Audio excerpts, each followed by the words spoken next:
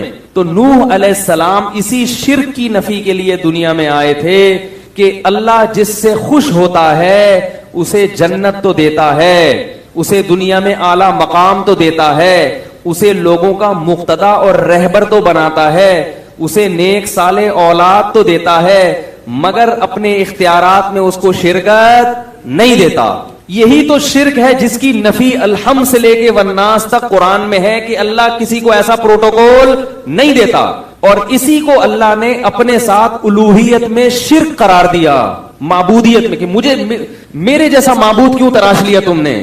حالانکہ وہ مانتے تھے کہ یہ اللہ جیسے نہیں ہے۔ ہندو بھی ان بتوں کو ویسا بھگوان نہیں سمجھتے جیسا وہ آسمان پہ بیٹھے ہوئے خدا کو بھگوان کہتے ہیں، یہ ویسا نہیں ہے، لیکن اس نے ان کو کیا دیے ہوئے ہیں؟ اختیار دیے ہوئے ہیں۔ بات آ رہی ہے سمجھ میں؟ تو اللہ نے کسی کو بھی اسباب سے ہٹ کے کسی بھی قسم کا کوئی بھی اختیار، بولو بھائی، نہیں دیا۔ اسی شرک کی نفی کے لیے قرآن آیا ہے اور انبیاء آئے ہیں۔ تو نوح علیہ السلام کی قوم نے بزرگوں کے مرنے کے بعد ان کی مورتیاں بنا لی، بولا کہ چونکہ اللہ ان بزرگوں سے خوش تھا تو ان کی مورتیوں کے سامنے جھکو گے، ان سے مرادیں مانگو گے تو یہ اللہ کی عطا سے ہمیں دیں گے، خود نہیں دیں گے، اللہ کی عطا سے۔ اللہ نے ان کو اختیار دیا تو یہ ہمیں کیا دیں گے؟ اس اختیار سے ہمیں دیں گے۔ اب اس پر ایک اشکال ہوتا ہے کہ ہم تو دیکھتے ہیں کہ بزرگوں اور پیغمبروں کے ہاتھ پہ بہت سی ایسی چیزیں صادر ہوئی ہیں جس کی کوئی سائنٹیفک لاجک نہیں ہے۔ کلمہ پڑھا رہا ہوں آپ لوگوں کو، میں لا الہ الا اللہ کا مطلب بیان کر رہا ہوں۔ ہمارے ہاں عقیدے پہ اکثر بیان ہوتا ہی نہیں ہے، تو بہت سے لوگ کہتے ہیں کہ بھئی دیکھو اللہ نے اختیارات تو دیے ہیں نا، موسیٰ علیہ السلام لاٹھی کو سانپ بنا دیتے تھے، اس کی کوئی لاجک ہے؟ ہمارے نبی صلی اللہ علیہ وسلم کے پاس مشرکین آئے، چاند کے 2 ٹکڑے کرو، آپ نے ایسے کیے اور 2 ٹکڑے کر دیے، کوئی لاجک ہے اس کی؟ اور پھر وہ چاند آپس میں جڑ بھی گئے۔ صحابہ پیاسے تھے، پانی میں آپ صلی اللہ علیہ وسلم نے ہاتھ ڈالا اور پانی ابلنا شروع ہو گیا۔ عیسیٰ علیہ السلام کہتے تھے مردے کو قوم باذن اللہ، اللہ کے حکم سے کھلو جا۔ پنجابی میں کیا کہتے ہیں؟ کھلو جا، ہیں کھلو جا۔ تو آپ کہیں گے کہ حضرت عیسیٰ نے پنجابی میں تھوڑی کہا تھا، تو اردو میں بھی تو نہیں کہا تھا نا، تو جو بھی کروں گا میں تو ترجمہ ہی کروں گا نا، اور عربی میں بھی نہیں کہا تھا، جو قرآن نے کہا نا قوم باذن اللہ، تو عربی میں تھوڑی، ان کی تو عبرانی زبان تھی یا سریانی زبان تھی، اس میں کہا نا انہوں نے۔ تو کیا کہا؟ کھلو جا۔ یہ کھلوجا میں اس لیے کہہ رہا ہوں کہ پنجاب والے جب کسی کو آرڈر کرتے تو اسٹائل تھوڑا سا الگ سا ہوتا ہے، اس میں بندہ نہیں بھی کھڑا ہو رہا تو کھڑا ہو ہی جائے گا، تو اس لیے مردہ اگر نہیں بھی چاہتا تھا نا کھڑا ہونا، وہ عیسیٰ علیہ السلام کا حکم سن کے کیا ہو جاتا تھا؟ کھڑا ہو جاتا۔ کیونکہ آپ بولو نا اٹھیے، اردو میں آپ کیا بولیں گے؟ اٹھیے، وہ نہیں اٹھے گا۔ اردو میں بڑی شائستگی ہے، آئیے جائیے، تبھی اردو میں کوئی کام ہوتا ہی نہیں ہے۔ ایک صاحب تھے، وہ ٹرک اڈا نہیں ہے، ٹرک اڈا، ٹرک اسٹینڈ جو ماڑی پور میں، وہاں انہوں نے آفس کھولا، اردو اسپیکنگ تھے، وہ آفس کھولا انہوں نے، تو میں ان کے پاس گیا تو وہ عجیب اسٹائل سے لوگوں سے بات کر رہے ہیں, ملازمین سے. تو میں نے کہا یار یہ کون سا اسٹائل ہے؟ کہہ رہے ہیں یار ان سے تمیز سے بات کرو تو کام, ان سے بولو نا یہ ڈبے اٹھا کے ٹرک پہ رکھ دیجئے, ٹرک لوڈ کرنا ہے, مال پنجاب جا رہا ہے, رکھیے. کوئی بھی ہلتا ہے, ان کو ٹھڈے مار مار کے. تو اللہ نے ہمارے ملک میں ہمیں مختلف قسم کی زبانیں دی ہیں, جب جس زبان سے کام اٹھانا ہو آپ وہ کام اٹھاؤ. تو جو شرافت سے نہ آ رہا ہو, شر اور آفت کا بولو کھڑے ہو جائیے, نہیں ہو کھل ہو جا, ایک دم کھڑا ہوگا وہ. تو میں یہ عرض کر رہا تھا, ہر زبان میں ایک مٹھاس ہے. پنجاب کی زبان میں ایک الگ سی مٹھاس بھی ہے جو اردو میں نہیں ہے. بعض جملے پنجابی زبان کے اتنے مزے کے لگتے ہیں کہ وہ اردو میں مزہ ہی نہیں. میں کیونکہ پوری طور پر قدرت نہیں ہے اس لیے میں بیان نہیں کر سکتا, لیکن ان کی زبان میں نا بعض جملے ایسے ہیں جو اردو میں مزہ نہیں آتا. تو اردو کی الگ تہذیب ہے. خیر بات کہاں سے کہاں چلی گئی. تو عیسیٰ علیہ السلام مردے کو کیا کہتے تھے؟ قم باذن اللہ, اللہ کے حکم سے کھڑا ہو جا. تو کہتے ہیں دیکھو اللہ کی عطا سے حضرت عیسیٰ بھی مردوں کو زندہ کر رہے ہیں, ہمارے نبی بھی اللہ کی عطا سے چاند کے 2 ٹکڑے کر رہے ہیں. تو جو نبی اللہ کی عطا سے چاند کے 2 ٹکڑے کر سکتا ہے, جو نبی اللہ کی عطا سے مردوں کو زندہ کر سکتا ہے, اس نبی کو اگر ہم یہاں سے بیٹھ کے پکارے کہ ہماری حاجت سن لیں تو وہ اللہ کی عطا سے سن بھی سکتا ہے, اور وہ نبی اللہ کی عطا سے ہماری وہ حاجت پوری کر بھی سکتے ہیں. یہ بات سمجھ میں. تو ہم اگر پکار رہے ہیں تو ہم اللہ کی عطا سے یہ تصور کر کے. تو اس لیے قرآن نے جو کہا ہے کہ غیر اللہ کو مت پکارو, تو اس سے وہ پکار مراد ہے جو اللہ کی عطا کے بغیر والی پکارو. یہ اشکال کر رہا ہوں کہ اس کو میرا نظریہ نہ سمجھ لیں, یہ اشکال کرتے ہیں لوگ. اس اشکال کا جواب یہ ہے کہ دیکھو ایک ہوتا ہے کسی کو اختیار دے دینا, ایک ہوتا ہے کسی کے ہاتھ سے کوئی کام کرا دینا. دونوں میں فرق ہے. دونوں میں کیا ہے؟ آپ لوگ حاضر ہیں نا اچھی طریقے سے. ایک ہوتا ہے کسی کے ہاتھ پہ کوئی کام صادر کر دینا, اور ایک ہوتا ہے کسی کو اس کا اختیار دے دینا. اختیار دینے کا مطلب کیا ہے؟ پانی کی جو سپلائی ہے یہ کس کے اختیار میں ہے؟ واٹر بورڈ والوں کے نا. وہ جب کھولیں گے نل تو پانی آئے گا, وہ بند کر دیں تو آپ قحط سے ہلاک. ملک کا جو وزیر اعظم ہے یا جو صدر ہے وہ واٹر بورڈ والوں سے محض کام نہیں لیتا, بلکہ باقاعدہ اس نے واٹر سپلائی کا ان کو اختیار دے دیا ہے. کیا میرے در پہ آنے کی ضرورت نہیں ہے؟ واٹر بورڈ کا ادارہ بنایا ہی اس لیے ہے کہ جس کو پانی کی ضرورت ہو وہاں جا کے دھرنا مارے, اسلام آباد میں آنے کی ضرورت نہیں ہے. وہ اگر کام نہ کرے پھر اس کی کمپلین کے لیے میرے پاس آؤ, لیکن پہلا اسٹیپ کون سا ہے؟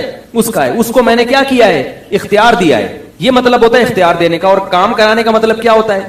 واٹر بورڈ والوں کے پاس آپ گئے, بولا بھائی پانی بند ہے اتنے عرصے سے, وال آپ کھول دیں. تو اس نے ایک ملازم کو بولا یار اس کو وال کھول ذرا. وال کھولنے کے اختیارات نہیں دیے کہ جب چاہو کھولو جب چاہو بند کر دو. ہاں ابھی وال کھولنے کا کام کس سے لیا جا رہا ہے؟ ملازم سے. تبھی آپ ملازم کے پاس نہیں آؤ گے, آپ ڈائریکٹ کس کے پاس جاؤ گے؟ واٹر بورڈ والوں کے پاس. اس کی اور آسان مثال دیتا ہوں کہ اختیار دینا کیا ہوتا ہے اور کام لینا کیا ہوتا ہے. دیکھو آپ لوگ جاتے ہیں نا اکثر کوئی ڈاکومنٹ تیار کرنے ہوتے ہیں اسٹیمپ پیپر, تو منشی صاحب کے پاس جاتے ہیں, وہ ڈی سی آفس کے باہر لوگ بیٹھے ہوئے ہوتے ہیں پیپر. آپ کیا کرتے ہیں؟ اب تو ٹائپنگ شروع ہو گئی, پہلے قلم سے لکھتے تھے. آپ کہتے ہیں بھائی میرا فلاں کے ساتھ لین دین ہے, اس کو کے ڈاکومنٹس تیار کرنے ہیں, آپ اس کو کیا کریں؟ لکھیں. تو آپ نے اس کو اختیار دیا کہ یہ چیز آپ لکھیں. وہ لکھتا خود نہیں ہے, قلم سے مدد لیتا ہے, وہ قلم کے ذریعے لکھتا ہے. تو اختیار کس کے پاس ہے لکھنے کا؟ رائٹر کے پاس, کاتب کے پاس. کام کس سے لے رہا ہے؟ وہ قلم سے. قلم کو اختیار نہیں دیا. اگر قلم کو اختیار دیا ہوتا تو آپ قلم کے پاس جا کے کہتے کہ لکھو, اور قلم خود اٹھ کے گھومنا شروع کر دیتا. قلم کاتب کے ہاتھ میں ایسا ہوتا ہے کہ اس کی اپنی کوئی حیثیت نہیں ہوتی. کاتب جدھر کو گھمائے گا قلم وہاں گھومے گا. اور اختیار کس کے پاس ہے؟ طاقت کس کے پاس ہے؟ کاتب کے پاس. تو یاد رکھو پیغمبروں کے جتنے معجزے ہیں اس میں کسی بھی کام کا پیغمبر کو اختیار نہیں دیا جاتا. پیغمبر کی انگلی سے, پیغمبر کے ہاتھ سے کام لیا جاتا ہے. کام کرنے والا کون ہوتا ہے؟ اللہ. اور 100% اختیار کس کے پاس ہوتا ہے؟ اللہ کے پاس ہوتا ہے. جب مشرکین ہمارے نبی کے پاس آئے کہ چاند کے 2 ٹکڑے کریں, تو اللہ نے ہمارے نبی کو وحی کی کہ آپ اشارہ کریں ٹکڑے میں کر دوں گا. یہی وجہ ہے کہ جب بھی مشرکین آ کے مطالبہ کرتے تھے معجزے کا, تو نبی ہر دفعہ ان کا مطالبہ پورا نہیں کرتے تھے, بلکہ کہتے تھے کہ میں یہ کام نہیں کر سکتا. جب اللہ نے کر دیا تو کر دیا, جب نہیں کیا تو آپ نے کیا فرمایا؟ نہیں. آپ سورہ بنی اسرائیل اٹھا کے دیکھیں, لن نؤمن لکا, ہم تجھ پر ایمان اس وقت تک نہیں لائیں گے. مشرکین کہتے اے نبی اس وقت تک ایمان نہیں لائیں گے حتی تفجر لنا من الارض ينبوعا، آپ اشارہ کریں اور زمین سے چشمہ جاری ہو جائے. او تکون لک جنت من نخیل وعنب، اشارہ کریں ایک باغ کھجور کا اور ایک انگور کا پیدا کریں. یہ مطالبہ کون کر رہا ہے؟ بولو بھائی مشرکین. اور کس سے؟ نبی سے. اور اس کا تذکرہ کہاں ہے؟ قرآن میں. یہ سارے مطالبے ہو رہے ہیں نا کہ یہ کریں آپ. اور یکون لک بیت من زخرف، ایک گھر ہونا چاہیے سونے کا، اشارہ کریں ادھر سونے کا گھر بن جائے. او ترقا فی السماء، ابھی ہمارے سامنے آسمان پہ جائیں. ہم کہتے ہیں نبی آسمان پہ گئے ہیں، یہ معجزہ تھا. لے جانے والا کون ہے؟ اللہ. اسباب کی دنیا میں اپنے اختیار سے انسان اتنی اوپر نہیں جا سکتا.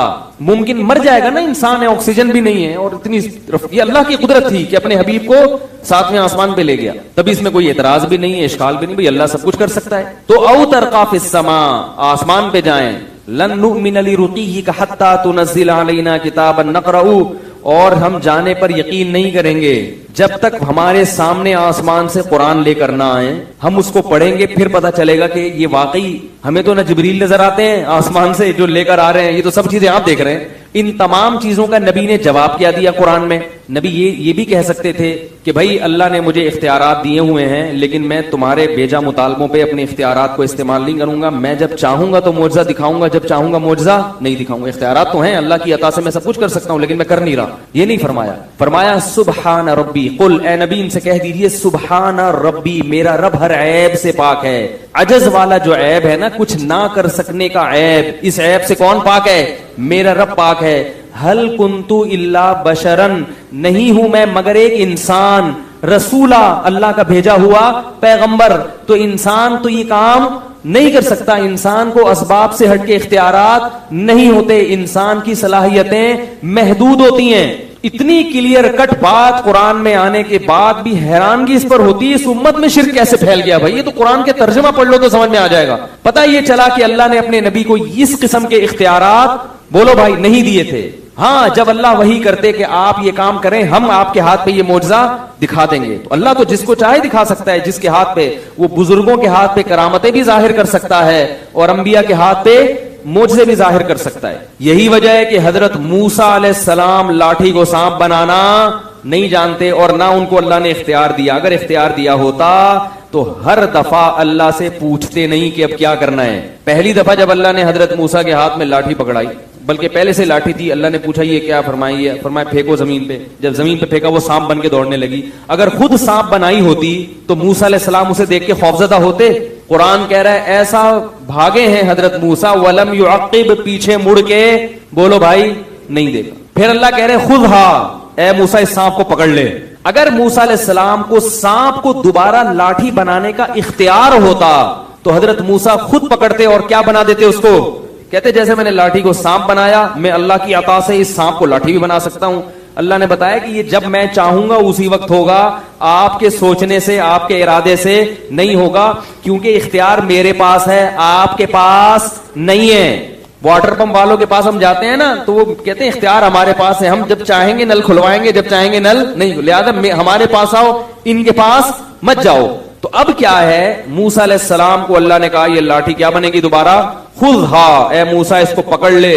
سنعیدھا سیرتھا الاولی، ہم وعدہ کرتے ہیں عن قریب، سا کا مطلب یہ وعدے کے لیے آتا ہے، عن قریب ہم یہ کریں گے، اس کو واپس لاٹھی بنا دیں گے. پھر موسیٰ علیہ السلام نے پکڑا، اچھا اللہ اب اطمینان ہو گیا. اگر حضرت موسیٰ کے پاس اختیارات ہوتے تو جب آگے دریا ہے، ٹھاٹھیں مارتی ہوئی موجیں ہیں اور پیچھے کون ہے؟ فرعون.